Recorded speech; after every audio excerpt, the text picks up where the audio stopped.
Hoy tenemos a Luis Pedro Herrera, residente de tercer año de la UNO en Guatemala, quien nos está visitando por unas 3 semanas, creo que es. Y como siempre, los pasantes hacen una revisión y nos ayudan con la parte académica. Entonces, muchas gracias, doctor Herrera. Eh, Claro. Estoy seguro que por la calidad de su participación en la clínica hará usted una muy buena presentación. Muchas Adelante. gracias, doctor. Gracias. Pues entonces hoy vamos a platicar acerca del desprendimiento de retina seroso, ¿verdad? Es una patología bastante común, pero bastante heterogénea a la vez, ¿verdad? Porque hay muchas causas que pueden producir este desprendimiento. Entonces, en primer lugar, vamos a ver cuál es la definición de esto. Es un desprendimiento de la retina neurosensorial del EPR por la presencia de líquido, ¿verdad? Esa es la definición más básica de esto. En este desprendimiento hay líquido subretiniano que suele estar en el polo posterior, pero puede haber tanto que sea tan extenso que sea de carácter buloso, ¿verdad? Como en la imagen que estamos viendo aquí. En la patofisiología existen tres fuentes potenciales de líquido. Está el fluido vítreo, los vasos retinianos y los vasos coroideos. De esos pueden fugar y producir la acumulación de líquido a nivel subretiniano. Las barreras hematorretinianas, junto con el EPR, son las que mantienen a la retina en un estado deshidratado, ¿verdad? La función de la bomba del EPR, la fuerza oncótica de plasma y la presión hidroestática mantienen el flujo unidireccional hacia la coroides. Entonces, cuando hay un daño al EPR, se pierde la barrera hematorretiniana externa, ¿verdad? Y también una pérdida de la función de bomba de esta misma. Es decir, que ya no hay una absorción de líquido hacia la coroides, ¿verdad? Y hay una fuga de líquido desde los vasos coroideos hacia la retina. Y cuando hay un daño vascular retiniano, hay una pérdida de la barrera hematorretiniana interna. Cuando hay daño endotelio de los vasos retinianos, hay una fuga de líquido hacia el espacio interretiniano y luego hacia el espacio subretiniano. Entonces hay varias vías de drenaje de líquido a nivel del segmento posterior, ¿verdad? Está la vía vitreoretiniana coroidea, que drena líquido vítreo a través del EPR y luego hacia la coroides, ¿verdad? Es un flujo de líquido fisiológico normal que se mantiene por la función de bomba del EPR. Está la vía uveoescleral, que drena directamente desde la coroides hacia las venas vorticosas, y la vía escleral, que drena desde la esclera por los canales emisorios.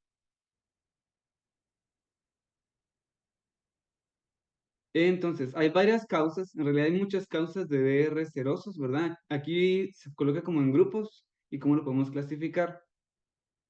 Están las idiopáticas, de la cual la causa aún se desconoce, las vasculares, que tal vez son las más comunes, inflamatorias e infecciosas, las que son degenerativas, como de May, por ejemplo, tumores, anomalías del disco óptico y otras condiciones, ¿verdad? Como para entender estas patologías y como cada una tiene una causa diferente, vamos a ir discutiendo, pues brevemente cada causa, ¿verdad? Cada patología con base en los grupos y vamos discutiendo cuáles son las características de cada uno. Entonces, empezando con las idiopáticas, yo creo que ese tema ya lo vieron, entonces vamos a hacerlo como un pequeño repaso, ¿verdad? La coloretinopatía serosa central es un desprendimiento de retina seroso, es específicamente macular y redondeado como forma de domo. Este es característico de pacientes jóvenes y sanos, ¿verdad? Y muchas veces se asocia al uso de corticoides. Sin embargo, también se asocia a embarazo, a uso de medicamentos como el sildenafil, a trastornos de personalidad tipo A, por ejemplo. Estas características también van de mano con esto. Y el aumento de la permeabilidad de los vasos coroideos y la paquicroides parece que es la causa de esta patología, ¿verdad? Aquí en el video podemos ver claramente cómo hay una pues levantamiento o desprendimiento seroso a nivel de la fobia de la mácula. Podemos ver en la autofluorescencia que hay un defecto del EPR, ¿verdad? En la angiografía se observa que hay un hotspot que es como temporal a la mácula, del cual va, pues, tiene esta característica de fuga, ¿verdad? Esto es muy, pues, propio de la keratopatía serosa central, en la cual hay un patrón como en gota de tinta, y al final forma este pooling a nivel del desprendimiento seroso. Entonces, esta patología es parte del espectro paquicoroideo, ¿verdad? También parece que a nivel de la esclera es más gruesa y esto produce que haya una varicosidades a nivel de las venas vorticosas, es decir, que el flujo de salida a nivel de las venas vorticosas es más complicado y hace que haya una éstasis de sangre venosa a nivel de la coroides y por tanto fuga a nivel del EPR, ¿verdad? Esto puede ser tan grave que lleve a una membrana neovascular coroidea en casos más avanzados. Usualmente es una patología autolimitada, realmente el tratamiento al principio es observación, ¿verdad? Pero también hay formas atípicas en las cuales hay un peor pronóstico, cuando es crónica, recidivante, o cuando es un desprendimiento de retina buloso, ¿verdad? Aquí podemos hacer otros tratamientos como esclerotomías para drenaje externo, tratamiento con láser umbral, por ejemplo, o con antagonistas de los mineralocorticoides como la espironolactona. Estos tratamientos todos se usan en casos más severos o complicados. Esta es la primera patología idiopática. La siguiente idiopática es el síndrome de fusión uveal idiopático, en el cual hay desprendimientos serosos coroideos, retinianos y ciliares. Hay una pérdida de la visión o distorsión de la visión periférica o central, y al evaluar al paciente vemos que tienen celularidad vítrea. Eso es como muy característico de esta patología. El desprendimiento puede ser un seroso leve plano, ¿verdad? Hasta un desprendimiento seroso buloso, ¿verdad? Otra característica de esta patología es que el líquido proteniano es rico en proteínas, incluso se habla que tiene de 2 o 3 veces más que el plasma.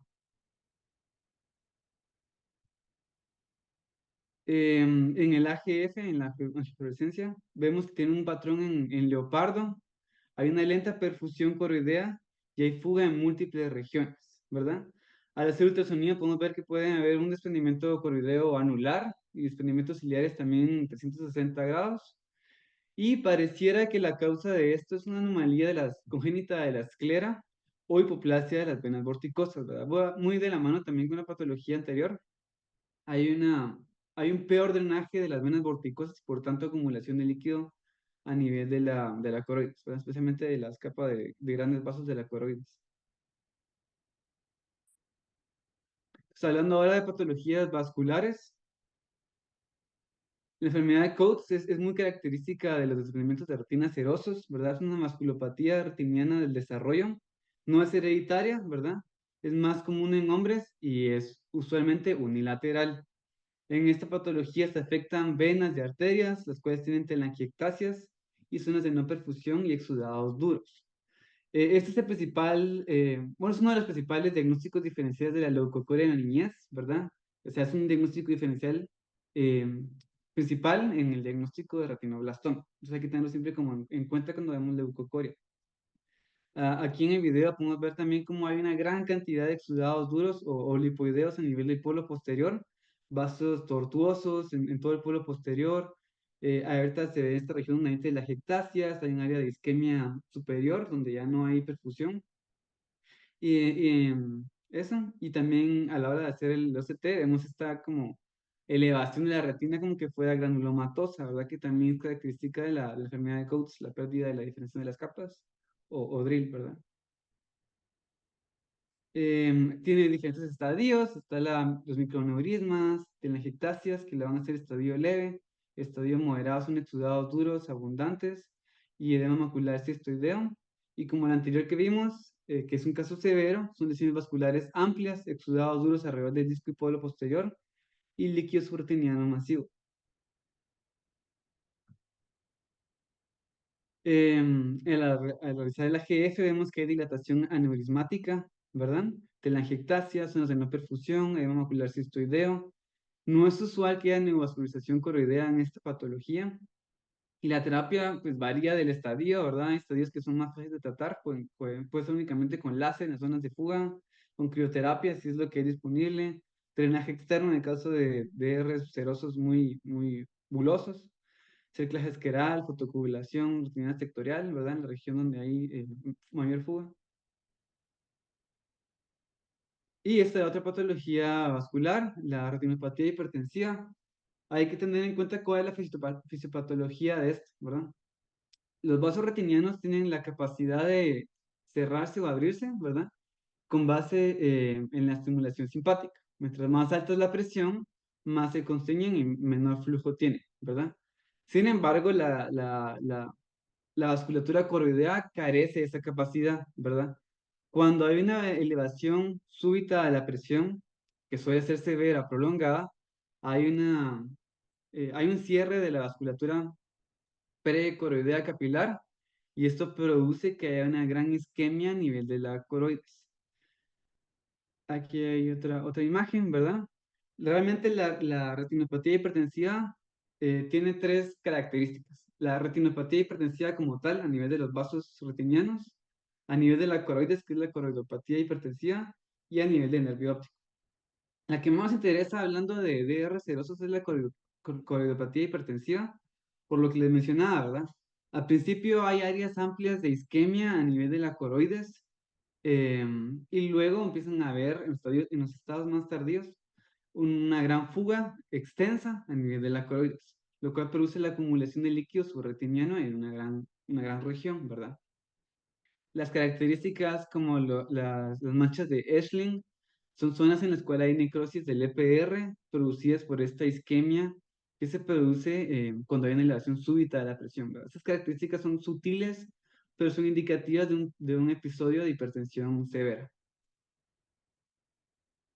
Entonces, esta patología presenta tres fases. La isquémica aguda, que es cuando hay la elevación severa, la oclusiva crónica y la reparativa crónica. En la reparativa crónica es cuando hay mayor daño, porque es cuando ya empieza a haber una fuga a nivel del EPR, ¿verdad? Como mencionaba, en las primeras fases puede haber necrosis del EPR, que son las manchas que vemos en la imagen inferior, los puntos de Eshling. Y en la fase reparativa es cuando cuando ya se establecen los puntos de Eshling y la atrofia del EPR. Y como les mencionaba, en el AGF hay zonas de perfusión coroidea en fases tempranas y en fases tardías hay zonas de fuga. Pueden tener desprendimientos del EPR y de R serosos extensos, usualmente bilaterales, ¿verdad? Ahora, hablando de patologías inflamatorias infecciosas, una muy característica de R serosos bulosos es el buco de ¿verdad? Es una enfermedad inflamatoria multisistémica, es una panuveitis en realidad. Tiene tres fases, aguda, convalescencia y crónica, ¿verdad? Los síntomas suelen empezar como cefalea, ojo rojo, visión borrosa, tinnitus y vértigo. La combinación de estas manifestaciones nos tienen que guiar hacia esta patología, ¿verdad? Eh, los signos iniciales son celularidad en cámara anterior, celularidad vítrea, DR serosos múltiples, ovulosos, ¿verdad? Pliegues coroideos e hiperemia del nervio óptico. Estos son los que tenemos que tener en mente cuando pensamos en esto, cuando lo vemos por primera vez. Cuando estamos en la convalecencia ya están las que vemos antes, alopecia, vitiligo, este fondo como en atardecer, ¿verdad? Y lesiones blanquecinas periféricas. Y en la fase de recurrencia, cuando esto recurre, usualmente se manifiesta como una itis persistente y es extraño cuando se manifiesta como un desprendimiento seroso. Entonces, en el AGF vemos áreas hiperfluorescentes parchadas, fugas en pinpoint, pooling, formando patrones lobulados, y en el OCT vemos desprendimientos de retinas serosos extensos, una paquicoroides y espacios quísticos externos al membrana limitante externo. Entonces, en este OCT que se está mostrando, se miran estos como septos a nivel subretiniano, que son muy característicos del buco de Naviera. Parecía que es material inflamatorio y también material retiniano, el cual se acumula ahí.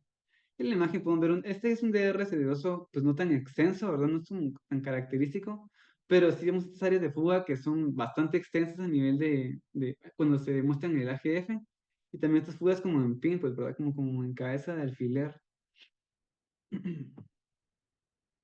Otra patología inflamatoria o infecciosa es la artritis posterior, ¿verdad? Que es una patología que a veces requiere una alta sospecha para diagnosticar. Hay un engrosamiento de la esclera posterior que suele presentarse por las mismas razones que la artritis anterior, ¿verdad? Y la visión suele ser borrosa, el paciente refiere que ya no mira tan claro, puede haber dolor y dolor al movimiento. Los signos son también desprendimientos de retina serosos, pliegues coroideos, pudas en pinpoint y al momento de hacer una ecografía está este signo patognomónico que es el signo en T, ¿verdad? Que básicamente es la acumulación de líquidos subtenon al momento de hacer una proyección axial. La causa más común de esto es la artritis reumatoide, ¿verdad? La granulomatosis de Wegener también es una causa común y la policondritis. Sin embargo, hay que tener en cuenta todas las demás causas que también producen artritis anterior. Y el tratamiento inicial suele ser el uso de AINES tópicos o esteroides tópicos, ¿verdad? En casos que no resuelven, se puede hacer el uso de inmunomoduladores.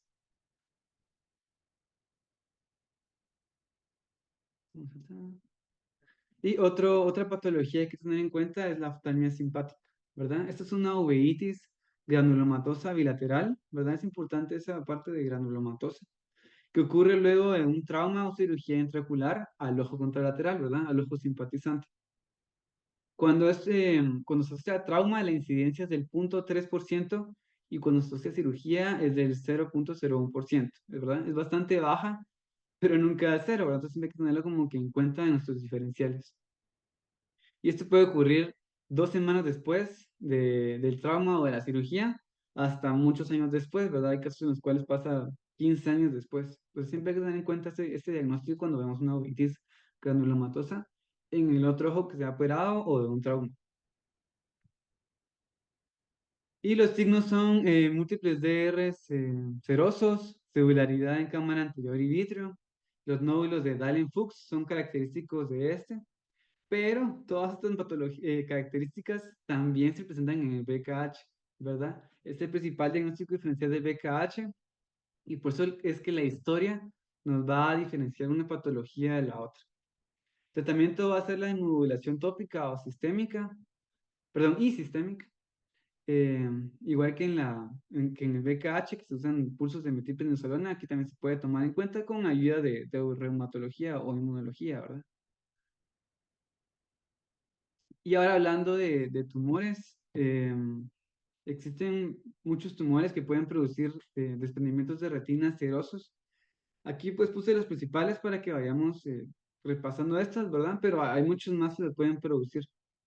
Está el melanoma coroideo, que es un tumor confinado a la coroides, que usualmente se asocia a DR serosos, ¿verdad? Usualmente los encontramos en chequeos de rutina, pacientes que llegan solo para evaluación normal o por síntomas visuales inespecíficos, fotopsias, problemas de sensación de metamorfopsias, ¿verdad?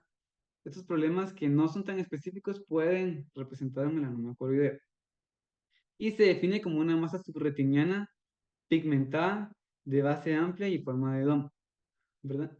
Y usualmente están cubiertos por un desprendimiento de retina seroso o hay líquido subretiniano alrededor de este. En esta imagen podemos ver pues una masa hiperpigmentada inferior bastante amplia con un líquido subretiniano bastante extenso también, ¿verdad? Se puede presentar así o puede ser también más sutil. El diferencial más importante del cual debemos separarlo es el neocoroideo, ¿verdad? Estas características del melanoma coroideo que tenemos que tener en mente a la hora de sospechar esta enfermedad. Una elevación mayor de 3 milímetros en forma de domo es característico de melanoma coroideo. Pigmentación naranja en superficie también es de melanoma coroideo. Un DR ceroso sobre el melanoma o rodeándolo. En ausencia de neovasos coroideos también es propio de esto. Una evidencia de la ruptura de la membrana de Bruch es bastante sugestivo de melanoma coroideo.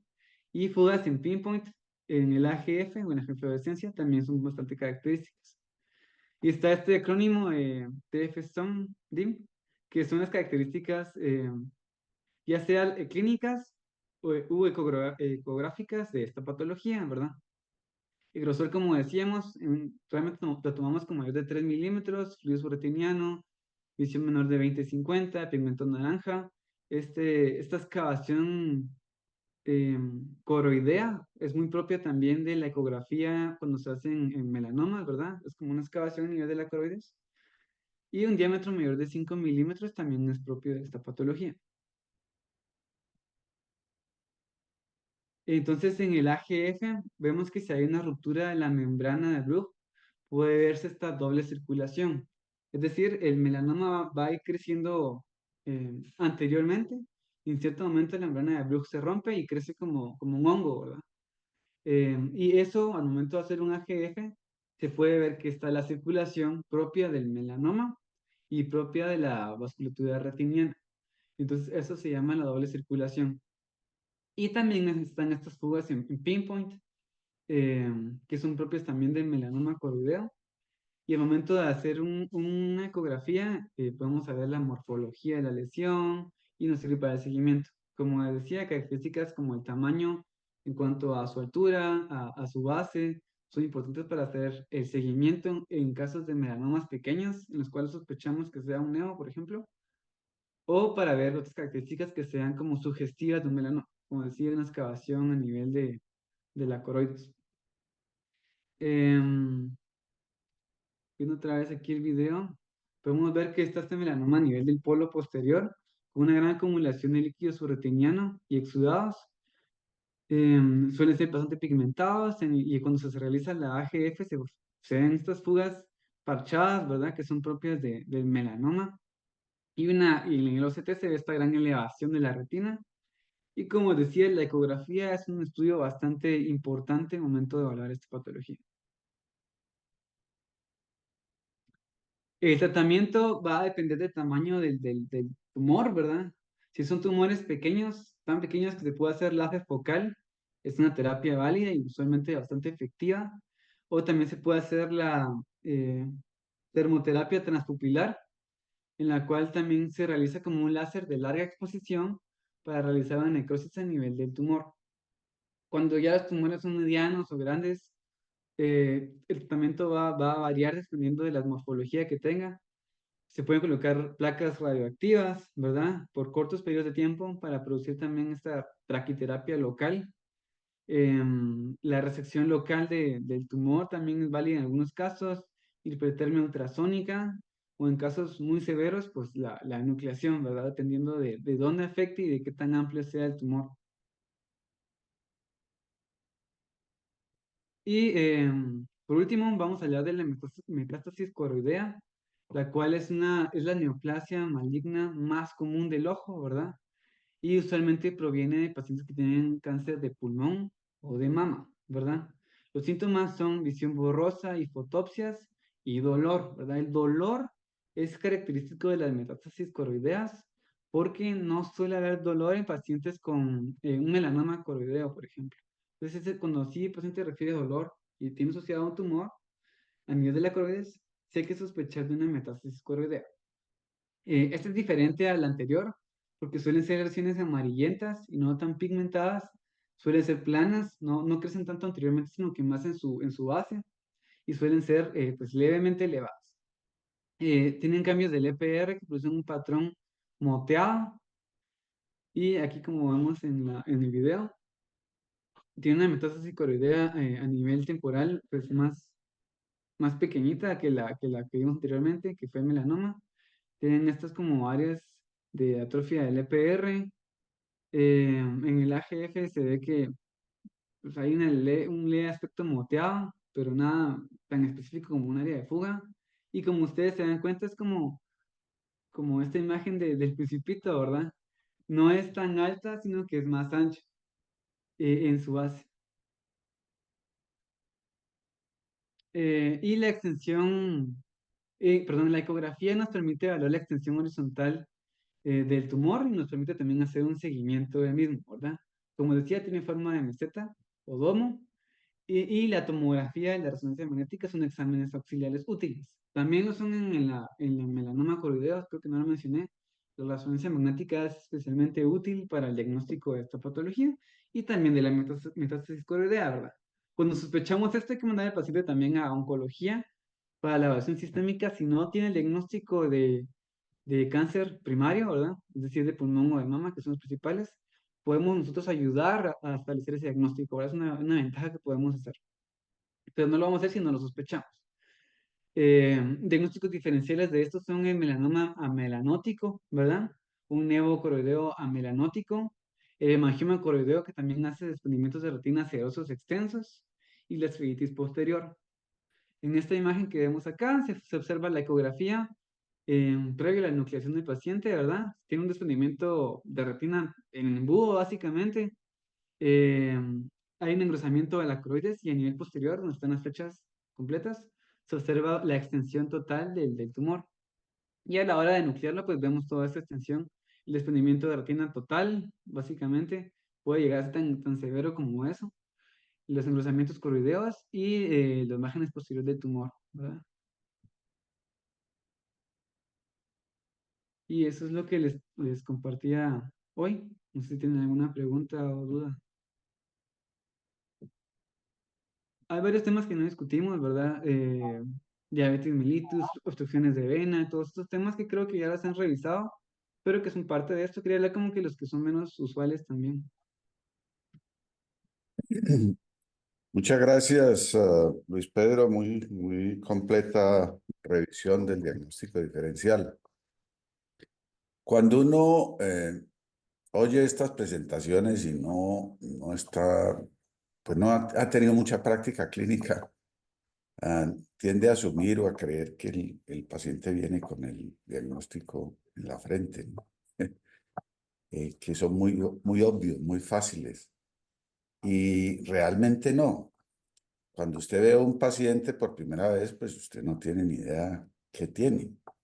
Y si no es muy metódico en el examen y si no tiene en cuenta una serie de puntos claves, se equivoca. Yo les voy a contar algunas anécdotas, algunos casos que a veces ayudan más pues que la revisión formal porque son cuentos, son de la realidad. Algunos de los que habrán rotado por retina seguramente los han oído porque los repito, considerando que sirven mucho para grabar. Entre los trucos, lo primero, pues, es estar seguro de que uno mira ambos ojos, y esto es desconcertantemente frecuente, que el paciente logra convencer a quien le va a echar las gotas, no, si es que yo no tengo problema y no en este ojo, y la persona le echa gotas solo en el ojo que consulta, ¿sí? Que es el más avanzado. Entonces, siempre examinar ambos ojos. Muchas veces me ha tocado a mí que me entra el paciente y ¿por qué tiene un ojo? No, es que el paciente no dejó que le dilatara el otro. Entonces le digo al paciente, o yo le tengo que examinar los dos ojos. Si no puede, si hoy no puede, vuelva después. Casi invariablemente aceptan y lo único que ganaron es que perdieron una hora o 40 minutos más esperando la dilatación del segundo ojo. Entonces, por lo menos la gente que echa gotas en mi consultorio está muy entrenada a no dejarse convencer del cuento de, no, yo solo vengo por este ojo. Lo otro es, antes de mirar la retina, miren en la lámpara de hendidura del vítreo, ¿sí? Puede ser muy obvio de entrada que lo que tiene el paciente es un desprendimiento de retina, pero si usted no ve pigmento en el vítreo o hemorragia en el vítreo o combinación de hemorragia y pigmento, comience a dudar que eso sea un desprendimiento regmatógeno, pues que de lejos son los más comunes. Estas son las raras, ¿no? Lo común, lo de todos los días es regmatógeno, entonces es muy fácil caer ahí. Si usted lo que ve es células blancas, ya el botón de alerta que se le debe prender es muy grande. Lo otro es sí examinar ambos ojos y examinar hasta la periferia y con mucho cuidado, porque si usted no ve rotos en el ojo del desprendimiento de retina, ahí tiene su tercera alarma. Si no hay rotos, la retina está desprendida, pues es posible que sea un regmatógeno en donde la sangre o los roticos sean muy pequeños, pero debe comenzar a sospechar en ese momento que de pronto no esté ante un reumatógeno. Un caso que recuerdo es un paciente con una efusión uveal que estaba ya enfilado para tratamiento de melanoma, ¿no? Y solo la integración de toda la información fue la que permitió decir, no, esto no es un melanoma, es una efusión uveal. Otro caso que tuvimos más de una vez es que me llaman de OCT y me dicen, este es un paciente con diagnóstico de corredopatía serosa central y le piden un OCT y lo que estamos viendo aquí es que toda la retina está desprendida de la mácula para abajo. Los desprendimientos de retina inferiores por agujeros tróficos o las diálisis inferotemporales pues van progresando lentamente hacia arriba y hacen esta curva que en su aspecto superior es muy parecida al de la corredopatía serosa central. Entonces, si el oftalmólogo no dilata bien y solo ve el polo posterior, pues es una pérdida más o menos gradual, subaguda de visión y lo clasifica como corredopatía serosa central y en realidad es un desprendimiento de retina inferior, o sea, el diagnóstico, el error al revés. En hipertensión, pues es difícil que haya confusión con DR reumatógeno, pues porque hay un cuadro mucho más del disco, mucho más vascular, mucho más hemorrágico, y ahí la dificultad está en pensar, porque estos pacientes pierden visión y consultan por pérdida visual bilateral. Y ahí tengo un cuento de un paciente que desde el centro de salud de la montaña lo remitieron y fue ascendiendo en la cadena hasta que finalmente llegó a hospital universitario y finalmente al consultorio. Todo el día él consultó a las 8 de la mañana y llegó al consultorio como a las 6 de la tarde. Todo el día siendo remitido por pérdida visual bilateral. Los médicos lo que veían era, el paciente está ciego, súbitamente amaneció y ya no ve. Y entonces, para oftalmología, para oftalmología, para oftalmología. Y oftalmología, cuando vi el fondo, ¿qué fue lo que hice? Algo que mucho consultorio oftalmológico no tiene y debe tener. Sacar un tensiómetro, tomarle la presión, tenía 240, 160. Terminó siendo una insuficiencia renal aguda por toxicidad de productos de cocaína. Era un cocinero en la montaña. Pero miren, a ese paciente, como el problema era pérdida visual, nadie le ha tomado la presión. En 3 o 4 servicios de urgencias no le habían tomado la presión. Y otro paciente que tuve por el estilo fue un alemán que estaba aquí, un mochilero alemán, que estaba aquí en Cali, pues experimentando todas las drogas habidas y por haber. Y lo mismo, consultó 2 servicios de urgencias, retinopatía hipertensiva, por todos los tóxicos que se había metido, había hecho insuficiencia renal aguda y ese hombre, no, nadie podía creer que eso fuera una crisis hipertensiva y no le tomaron la presión. En Boko Yanagi Harada, afortunadamente puedo decir que la película ha cambiado. Cuando yo empecé, eh, era casi siempre un diagnóstico tardío. Uno decía Boko Yanagi Harada y la gente le decía, ¿qué? Pensaban que uno estaba como mamando gallo, insultando. La mayoría, sobre todo los médicos y muchos oftalmólogos, ni siquiera habían oído las palabras. Entonces, a los pacientes los bananeaban, los mandaban de un lado para otro y a mí me llegaban muchas veces ya con la retina pegada al cristalino.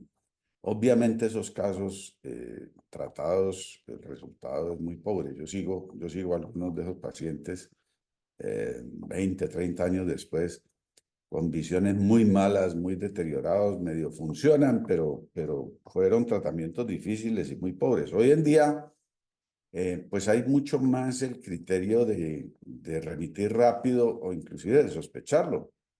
Entonces, un paciente con Boko Yanagi que llegue en sus etapas iniciales, antes de que se desprenda la retina, que llegue con los focos retinales y lo tratemos de entrada con dosis altas de esteroides, con ciclosporina y con Osurdex intravítreo.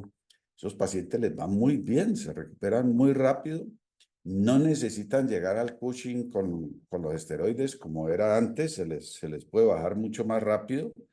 Se los mantiene pues en la ciclosporina y con el esteroide intravítreо se mantienen buenos niveles de antiinflamación.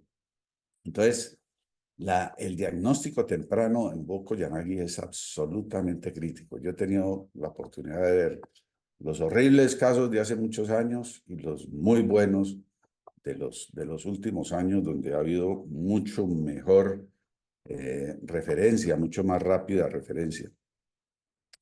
La otra situación es dolor. Y fíjense que en casi todos estos que hemos mencionado, exceptuando pues el melanoma o la coreopatía será central, son bilaterales. La escleritis es también usualmente unilateral, entonces un ojo con mucho dolor que no está tan rojo porque la escleritis está atrás, solo si usted mira pues hacia atrás bien rotando el ojo, que de paso es doloroso, y palpa o hunde el ojo y eso resulta muy doloroso, sospecha usted la escleritis. Pero ahí tenemos un caso muy interesante en donde el diagnóstico de escleritis yo lo hice por teléfono con la descripción de urgencias del residente o del que estaba en urgencias. Y eso es una escleritis. Póngalo esteroides y cítelo mañana y yo lo veo. Y al día siguiente tenía un cuadro exagerado de exudación, de palidez del disco, de inflamación, que no me cuadró para escleritis. Y fue cuando le vi el chuzoncito en la frente y le pregunté sobre qué era eso y entonces la paciente confesó pues que le han estado poniendo infiltraciones faciales para arrugas y que fue en la infiltración facial que perdió súbitamente la visión. Entonces las embolismos de todas estas cosas que inyectan, sí, y miren que los pacientes no dicen, esa paciente no dijo nada en urgencia, esa noche no le contó a nadie, y solo cuando yo le vi el chuzoncito fue que cantó. Con simpática, pues todos saben que la simpática fue medio mito durante mucho tiempo y fue la razón para que enuclearan muchos ojos de trauma cuando se podían reparar. Por un miedo pues absolutamente injustificado a la simpática, pero eso no quiere decir que no exista. Es muy rara, pero existe. Y no solo existe en trauma, existe en cualquier cirugía que haya sido traumática. Puede ser desde una filtrante, pasando por por una cirugía de retina y por cualquier otra cirugía. Cualquier cirugía que haya sido muy traumática y el ojo quede muy aporreado, muy alterado en su anatomía, puede desencadenar una simpática. En este momento estoy manejando un paciente que había sido operado varias veces de la retina del ojo izquierdo y ahora, muchos años después, hizo una simpática. Entonces, no la archiven, aunque es muy rara, no la archiven. A mí me impresionó, me acuerdo mucho del caso de un prelado, alto prelado de la iglesia, que fue a México a un congreso de esos eucarísticos, se le desprendió la retina, lo operaron 2, 3, 4 veces, vino con el ojo ya medio tísico, muy inflamado, y yo lo mandé para enucleación, porque me parecía que ese ojo era muy peligroso. El colega que lo vio para la enucleación, pues le dio como cosa enuclear un obispo, o arzobispo, era un personaje muy importante, y lo logró convencer que no. Y como un mes después hizo una simpática y se quedó totalmente ciego, terminó eh, muriéndose eh, en una depresión terrible. Entonces, fíjense que a veces estos casos pueden ser bien dramáticos. Y en cuanto a tumores, también es importante. Yo he contado el cuento varias veces de que en el HIV, cuando yo iba allá a revisar pacientes, estaba viendo un paciente de un desprendimiento de retina reumatoide, estaba revisando el dibujo que había hecho el fellow, y el fellow me dijo, darme ánimo, pues, de que ya tenía una cirugía y ahora tenía otra, y allí hay otro desprendimiento de retina. Y para que vean ustedes la importancia de integrar el paciente. Yo miré a través del oftalmoscopio, miré al paciente y vi un paciente muy pálido, muy enfermo y con fáciles de dolor. Y le dije al fellow, ese paciente ese no tiene un desprendimiento de retina. Y entonces el fellow, que era eh, muy seguro de sí mismo antes de aprender retina, porque es que el que aprende retina ya deja de ser seguro de sí mismo, me dijo, me va a decir usted a mí que llevo 2 horas haciéndole el dibujo de retina y usted mirándolo de reojo me va a decir que no tiene un desprendimiento de retina. Le dije, podrá tener la retina desprendida, pero no es un desprendimiento de retina, ¿sí? Porque pues esas son las sutilezas del lenguaje que termina uno usando. Un desprendimiento de retina es sinónimo de desprendimiento de retina regmatógeno. Entonces, cuando uno usa la palabra desprendimiento de retina, está hablando de desprendimiento de retina regmatógeno. De resto, uno dice, pues es un poco Yanagi, es una hipertensión, es una efusión uveal, o es un desprendimiento de retina exudativo, o es un desprendimiento de retina traccional. Pero cuando uno solo dice desprendimiento de retina, pues está hablando de regmatógeno. Y eso fue lo que yo le quise decir, ese no es. Y no fue sino que prendieran la luz, me acercara al paciente y vi la etiología, que era una gran masa que tenía entre las piernas, un tumor testicular que había rehusado a que se lo trataran. Y lo que tenía era una gran metástasis con toda la retina desprendida. Y la metástasis se veía pues a través del desprendimiento de retina. Entonces, miren ustedes que no llega el diagnóstico pintado en la frente.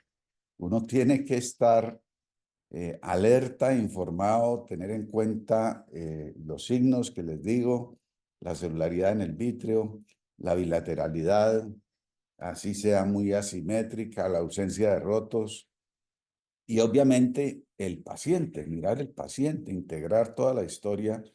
Piense, en este caso fue mirar la palidez del paciente, pero en el otro fue mirar que tenía un chuzoncito en la frente.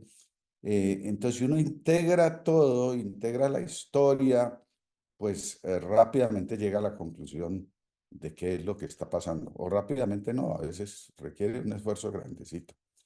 Pero si ustedes hacen todo eso y conocen lo que Luis Pedro ha revisado hoy, pues hay que esperar que las equivocaciones sean muy poquitas o muy raras. ¿Alguna pregunta sobre lo que habló Luis Pedro, lo que les he mencionado yo?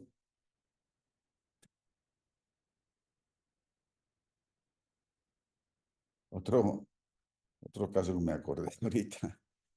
Ustedes saben que en la clínica tenemos un corredor por ahí por detrás y a veces nos encontramos allí y nos comentamos los pacientes. Eh, y fue, un día iba yo por ahí y me dice un colega, ve, tengo un desprendimiento de retina. Muy obvio, muy evidente. Ya, bueno.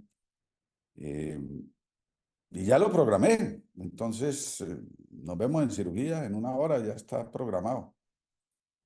Ah, a mí eso pues me da un poquito de incomodidad, eso de llegar a cirugía y no haber visto el paciente, pero pensé, el colega es confiable, pues si un desprendimiento de retina no tiene mucha vuelta, ¿no?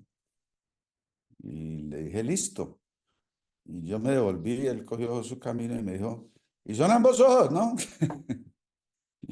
Entonces ahí mismo pegué un brinco. Le dije, ¿qué? Sí, no, son los 2 ojos. Le dije, venga para acá. No, no, no, devuélvalo, llámelo, yo necesito verlo. Era un boco llanoguera. Sí, imagínense uno en cirugía abriendo un ojo para descubrir pues que está ante un boco llanoguera. Desprendimiento de retina regmatógeno bilateral. Habré visto 2 o 3 en la vida simultáneos, ¿no? Que vengan simultáneamente. Uno, hace 2 días precisamente, desprendimiento de retina en un ojo y en el otro sin ningún síntoma. Ah, regmatógenos los dos. Eso es muy raro, es muy raro. Que tengan de pronto unos rotos en el otro, sí, que eventualmente con el tiempo hagan desprendimiento de retina en el segundo ojo, sí, pero que simultáneamente un paciente venga con un DR regmatógeno en ambos ojos, es una verdadera rareza. Entonces, siempre que sea bilateral, prenda alarmas. Bueno, le hemos dado tiempo aquí como para que piensen en preguntas, comentarios, si no los hay. Muchas gracias por la atención y la participación. Muchas gracias, doctor. Muchas gracias, Luis Pedro. Gracias. Gracias, hasta luego.